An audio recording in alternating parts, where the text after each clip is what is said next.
Hey folks, welcome to iHeart Board Games, where today we're jumping into the top 10 Polyomino games. These are games with polyomino shapes, like Tetris. What is a polyomino shape, Jesse? Well, it could be one that is shaped like a little L. It could be the long one. It could be the cube. It's Tetris. A lot of games use these just to have you filling in certain spaces and stuff like that. These will be no different. All of them rely on this mechanism to be a good game. It's a satisfying thing to do. It's like doing a puzzle. Yeah, it really is. As a tile laying boy, I was very pleased to make this list. Yeah. They are not all tile laying. Some are not. We'll see what they are in a second. But do you have any? What is it called? Honorable mentions? Honorable mentions. Yeah, I do. I have one. All right. I'm going to assume it's going to be on your list later, so I'm going to not say what it is, and we'll just wait till you say it. All right. Ooh, that'd be interesting if it doesn't show up. I'm certain it's on your list. Well, I have two honorable mentions. Okay, go for it. Which could be this. I don't know. The first one I'll mention is a Marago. This is a Stefan Feld game. We did a top Stefan Feld's. I'm sure it was mentioned. You're creating the islands or the inside of the islands using these polyomino shapes. You're gathering more polyomino shapes over time. It doesn't have that puzzly, satisfying thing, but it is kind of satisfying when you find the pieces you need to just fill in an island the way you need to finish it. So that's a Marago. That's one. And another one is a game from Steve Finn called Mining Colony. Oh, I don't know that one. Yeah, this is one we actually played on this channel. We played the prototype version of it. It was called Cosmic Run, or I think it was Cosmic Run Mining Colony originally. And then it kind of came off on its own thing called Mining Colony when it finally came out. But yeah, this whole thing is polyomino shapes. Once again, this is not one of those that has the more satisfying I'm doing the polyomino shapes, but rather it's up to 4 squares worth. And if you played a polyomino game, you know what I mean. Like if this were Tetris, the square shape is 4 squares worth. So they're not large polyominoes, but throughout the game, it has a card that comes out that sets up, here's what's coming out this round, and here's the 4 spots they're going to be on. So like if you want a big polyomino piece, it may come with different resources, whereas the small one comes with maybe more resources, something like that. And everyone plays a card with a number on it, and whoever has the highest number chooses which plot they want. And so you go through 10 rounds of that, choosing which plot you want. And the decks all work out in a certain way where, if I have the lowest card of one set, I might have the highest card in another set. It's math. It all works out like Steve Finn games do. But yeah, this one was a great one. I was very impressed in the moment we played it. And it continues to be on my shelf. The thing that stops it from being all the way in the top 10 as far as a polyominoes list, polyominoes aren't really the core mechanism here. And also it can be kind of a challenge to teach for me anyway, because I don't play it all the time. Yeah. People see Mining Colony, it's a kind of a dry theme, and people don't really get into it. You're just making a colony on Mars. It's not super interesting, but Steve Finn has never been one to come up with the theme first. It's always been a mechanism. Then he's like, all right, what am I going to throw on this? And for this one, it was Mining Colony. Okay. But now we can the proper top 10. All right. Should I go first? And so your honorable mention was not Mining Colony, just to be clear. I've never played that one. Sorry. All right. No, actually, my number 10 is a legacy game. It's on my list. All right. We'll talk about it in a minute. I have a feeling there's going to be a good amount of overlap here. Yeah, this is going to be a 20-minute list. All right. All right. This is my number 10 is a really big, expensive game I don't own. Do you know what I'm talking about? Before, in case we want to have that's not even on my short list. Okay. Wow. Well, let's talk about it. Okay. What is it? It's Foundations of Rome. It should have been on my short list. I forgot that it exists. I forgot it's polyomino. I have good times playing this. The price point has always been the thing that stops me. But also at the same time, I'm happy it exists because it's like so nice to look at. But it really did not need to be that. And now there is a new version coming out, Foundations of Metropolis, I think it's called, which is that cheaper price point one. And maybe I'll get that one or wait for the deluxe version that has all the bells and whistles. I mean, this is just the very be all end all of excess. We did not absolutely need these buildings to be 3D shapes. Absolutely not. They could have just been flat polyominoes of cardboard, and the game would play just the same. In some ways, maybe even better. Yeah. Because it's a little hard to see what you're doing here. Yeah. It is a basic game. And the box takes up the space of like 5 other games because you have all these buildings in there. So I don't need to own it for sure. I have my neighbor owns it, so I don't need it for. But yeah, I would play that for sure. It would be something like a number 10 or 11 for me if I had remembered it was a game.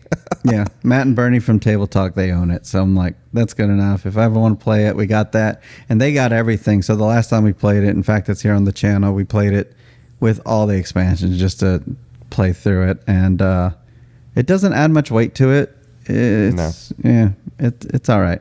But that's my number 10. All right. Foundations of Rome. Well, my number 9, I tell you, it was not on purpose that I put this game at number 9. That's a good game. I considered it. Okay, it's number 9. Yeah. The game is called Number 9. Actually, it's not spelled out number 9. It's like NUMBR 9.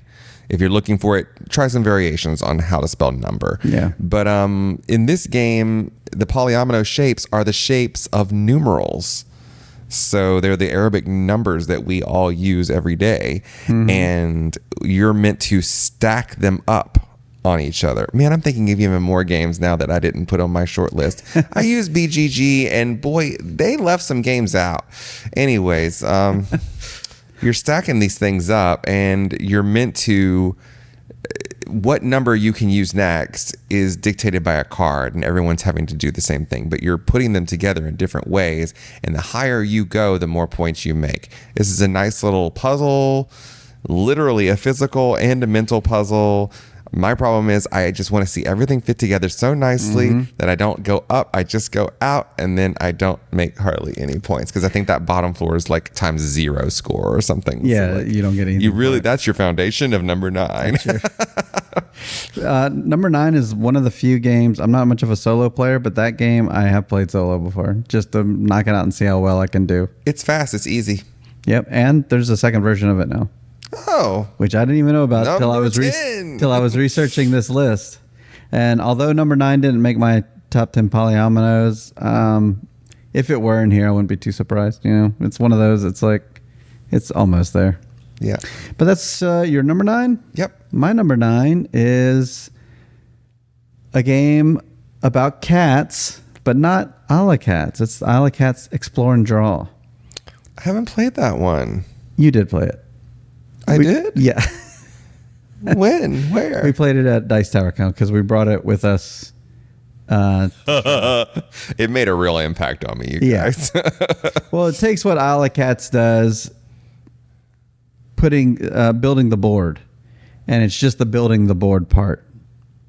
It's the part I like about Olive Cats. Yeah, and that's why I put it on this list instead of the original a la cats. A la cats, the main game, which I'm staring at right now, it can be a little bloated at times. That's my number 11 is Isle of Cats. So yeah. Oh, okay. Perfect. I thought it was going to be on your list. But. Oh, no, it's not on my list. Okay. Except for this Explore and Draw version. This one's way easy to break out. It takes like 30 to 40 minutes to play. And you're just filling up your boat with cats. And it's so much nicer to do. You're also not competing with others as much as you are in the actual game. Less pressure, easier to play a la cats game. Let's play it after this is over. Show All me right. again. I don't. It's easy. Yeah. I love a roll and write, and I love cats. There you go. Number 8. Yeah, it's a number 8 time. Number 8. Mine is actually a classic old game with a lot of plastic in the box. I don't know. It's called Blockas. We'll talk about that later. Okay. My game is an old game. Oh, with not a lot of plastic in the box. okay. I doubt it's on my list. Ubongo. It is on my list. We'll talk Okay. about it later. All right. Moving on to number, what? 7. Wow. Number 7 has to do with mini parks that have international names. Let me run through this. Many parts that have international names. Parks. Oh, parks. Mm-hmm. Okay, continue. Animal parks, you know. Animal park. Oh, what's your game? Barron Park. Oh, yeah, that's on my list later. I'm literally feeding him the exact Well, they're not thing. official names. I was thinking like The parks. parks are named internationally. Yes, they're they all are. named Barron Park in different languages. They are that. I was thinking like real names This of parks. man over here. I was like Yosemite and stuff like that. It was running through my head. I was like, Parks is not a Polyomino's game. So All right, what well, could you be we'll thinking talk of? about that later. All right, what are we on? 7. 7. 7 is My City. Great. I have that for number 10. Yeah. Okay. So My City. This is a game I could break out the non-legacy version and have a good time playing. I've done it before. We've broken it out. The digitally broke that out. I've played through the campaign twice. It's a good game. It's a good, simple game by the same person who made Emblem and Llama. Malem. I don't say emblem. Yum, yum. I never heard a cat say emblem. Never. Malem? Yeah, cats say that all the time.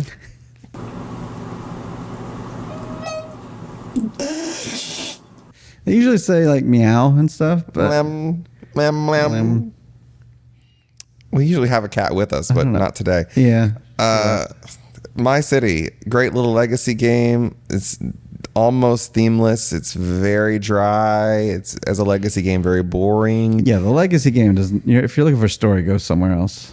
But it is. I like the polyomino part of it. I like the puzzle. Every time they're giving you a slightly different puzzle.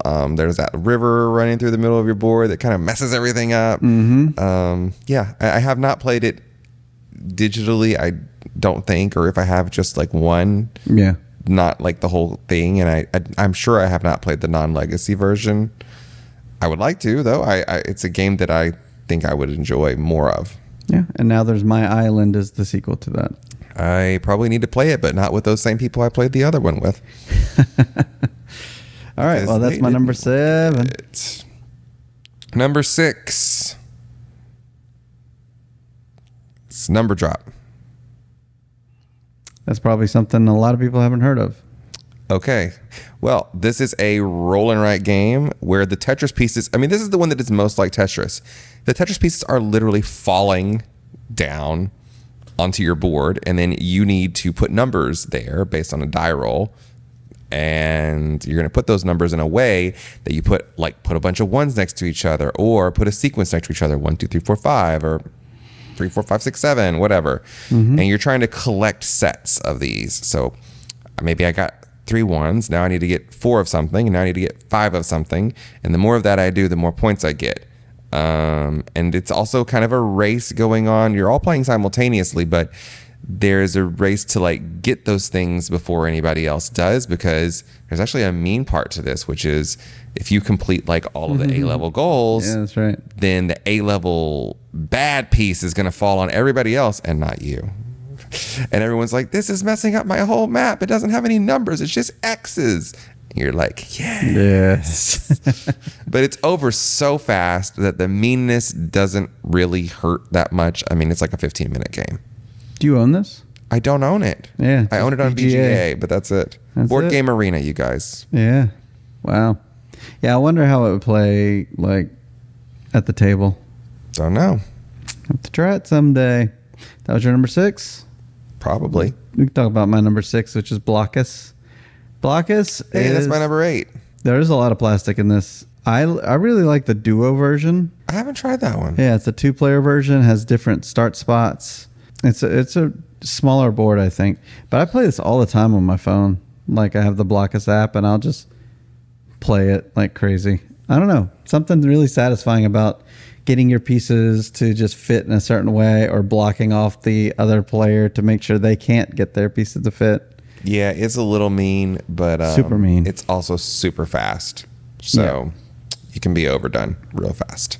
Yep. Blockas. We don't need to go over the rules. I mean, it's Blockas. It's a classic game. Yep. Okay, my number 5 is all of the Ubongo games, which you already mentioned Ubongo. That's true. Was your number... That was my number 8. Yeah. So that's interesting. Your 5 was my 8, and my 5 was your 8. Ooh. What kind of crossover is that? Ubongo 3D, regular Ubongo, any of the Ubongos, I'll play them. Yeah. We have 2 copies. We have Ubongo and Ubongo Extreme. Okay, what's extreme about extreme? It uses hexagon polyominoes. Oh, gee whiz. We're going to play that too after this is over. Yeah, in the Ubongo 3D one, you have these 3D polyomino shapes that you're trying to fit together to make a certain picture.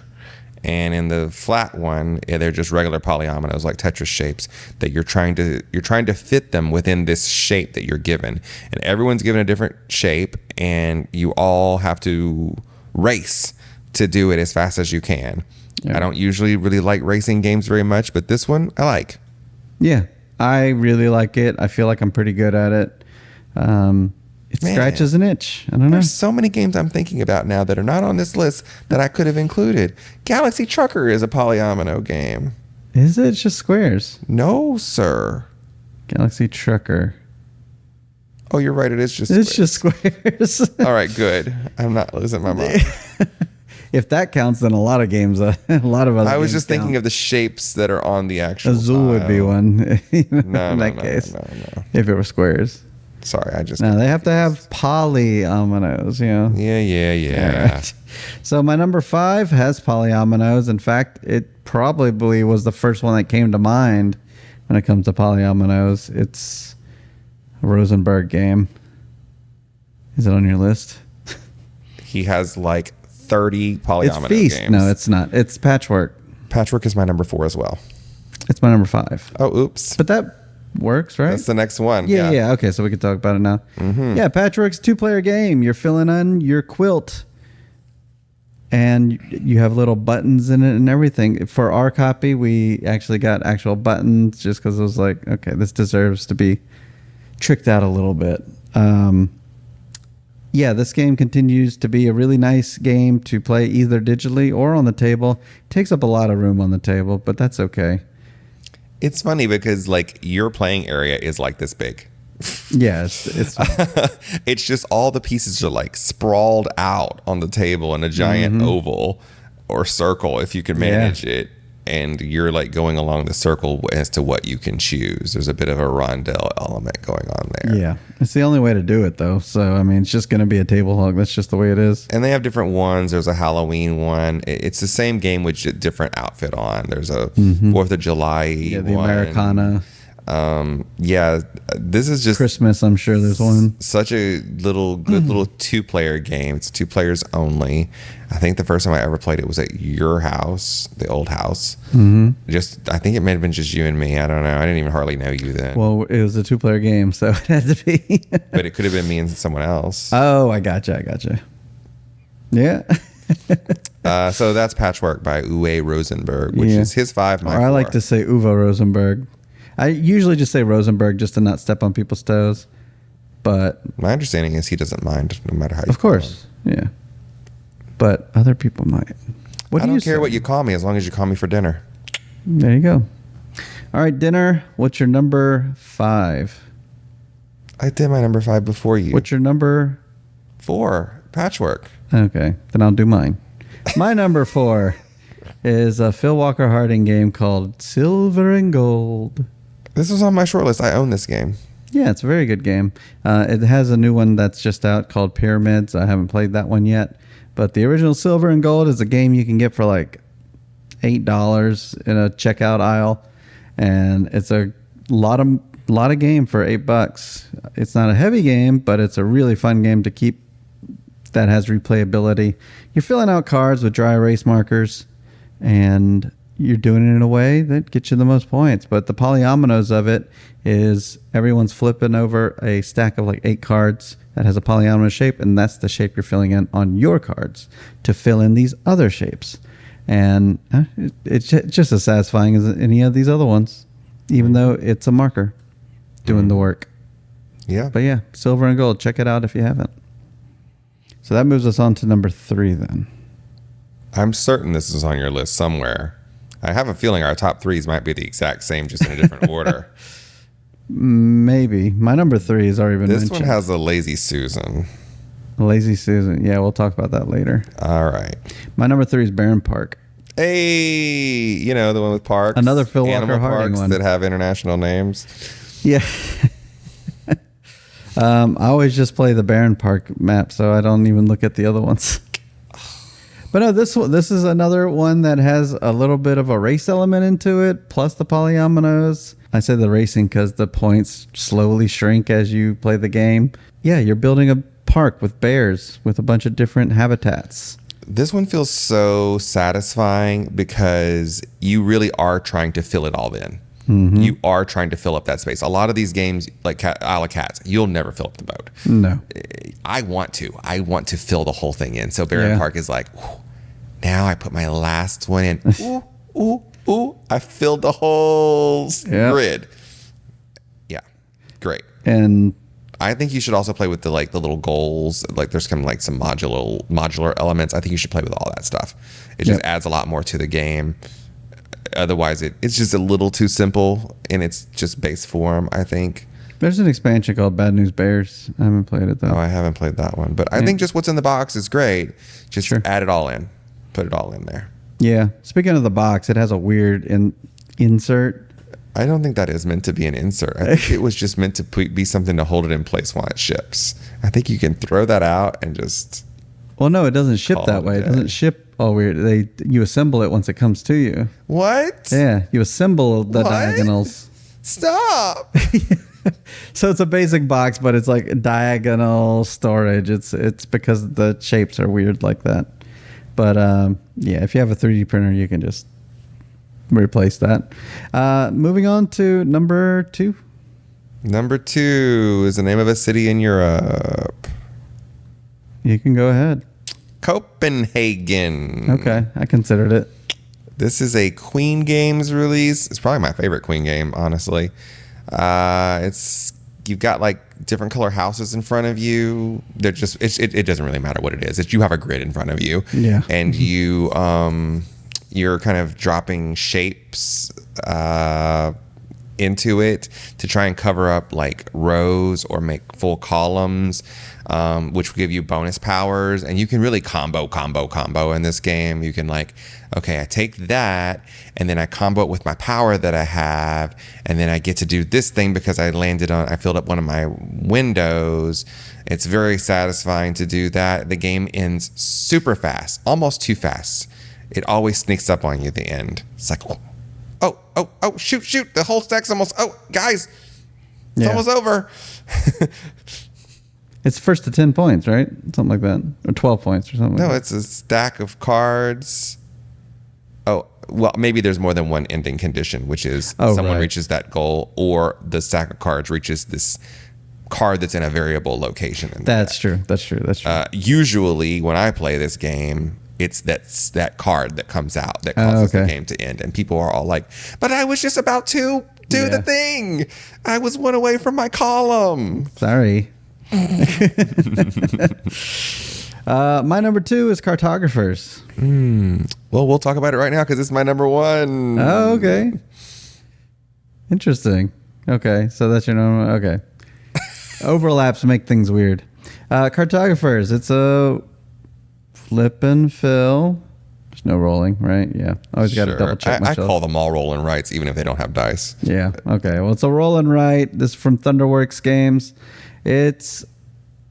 You're a map maker. You're sent out by the queen or something to go survey an area of land. And really what you're doing is you're building it yourself, because these shapes come out giving you usually 2 choices about what you want to put on your board.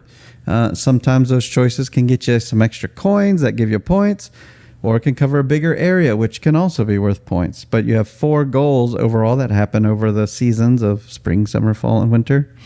And as the game goes on, it gets shorter and shorter, as the days do throughout the year. And yeah, in this game, it's just fun to go for those goals. And the cool thing about it is that goal that you had in the spring comes back at the very end of the game, because every goal happens twice. I don't think all the goals are gold. I don't think all the goals are gold, but What do you mean? I don't like all the goals as much as all the other goals. Oh, sure. Yeah. You're going to get some duds. But one of the fun things about this game, which causes some of those crunchy decision moments that I love so much, is there are attacks. True. And you pass your paper that you've been creating this beautiful thing. We play with like colored pencils. We really go all out with this. You pass it to your neighbor and they draw an evil, mean goblin on your map. And that thing is worth minus points. And so you're like, well, shoot, do I keep going for my goal that I was working on? Or do I need to cover the sides of this goblin, which is all minus points? I can't do both because he put it way over there and I'm doing this thing. So then you have to decide what's more important, not losing those points or potentially earning some points doing this thing over here. I love that moment. Even though I don't like mean games, I like that part of it. I always try to stop the goblins or stop the monsters. Always end up doing that. Just give up on your regular goals and just go for monsters instead. Have you played much extra stuff in it? Like the map packs and all that stuff? I have Heroes, the one with the penguin. Penguin? Yeah. I have the Heroes Cartographer. Yeah, I have 2 versions of Cartographers, plus I have 3 map packs of it. Yeah, I have Cartographers and Heroes, and then I have like 2 other map packs. One of them's Penguins. Oh, okay. Oh, well, there you go. So Lots of content it's a map for this pack game. for Heroes. Right. Well, I guess all we have left is number 1 for me. Your number 1, which I already know what it's Which you already know. It's Planet Unknown. Oh. That's not what I thought you were going to say. What do you think I was going to say? That big Uwe game. Well, you said Lazy Susan. I said this for later. Oh, yeah, I know. But we still haven't heard about... Feast for Odin? Yeah. I don't even have that game. You heard it here first, folks. No, I mean, it's pretty clear that I don't have it. But just let me go survey your 600 plus collection. I would like to play it physically. I've played it several times on BGA, but I still don't feel like BGA. Sometimes playing a big game on BGA, I don't feel like I'm getting all the little intricacies that I could be getting when I play it at the table. Well. Anyways, that game's not on either of our top 10 lists. Let's talk about Planet Unknown. Okay. So this is a game I first experienced because you taught it to me at Dice Tower Con, and I immediately bought it. I say bought it because I still don't have it, because that was a long time ago. But during the time we played it, they were running a Kickstarter. And so I was like, okay, let me play it. And then if it's good, I'll back it. And so I backed it, and it still hasn't come in. That was over a year ago. Yeah. But the updates are still coming. I think it's coming soon. Okay. And it's coming with the expansion and all that bells and whistles and all that stuff. But yeah, Planet Unknown is a wonderful game with a Lazy Susan. And I really like the simultaneous play of it. Everybody going at the same time. It's also on Board Game Arena if you want to give it a shot, because that version of it is a really good version. It doesn't come out enough, in my opinion.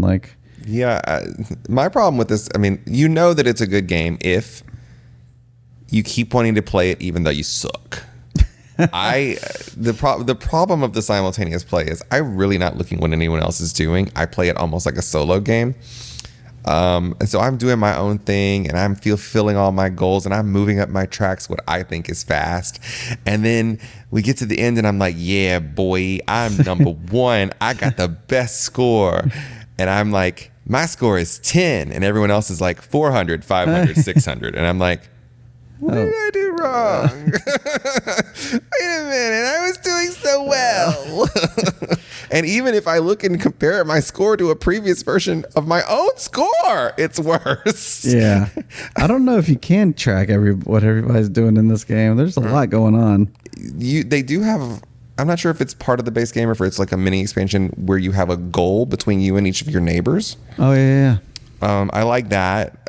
because it does give you at least one thing that you're looking here and one thing you're looking there for to see, to make sure, because you're racing a little bit on those. But otherwise, the spinning of this thing, I think what you're meant to do is simultaneously put something in front of yourself that you need and screw everyone else. But I don't have there's no way I could do that. skill to look and say, oh, he's collecting that and he's collecting that, so if I move this and spin it just this way, even though I'm not getting what I want, neither are they. I don't think I have those skills. I think I'd rather just pay attention to my own map and do my own thing.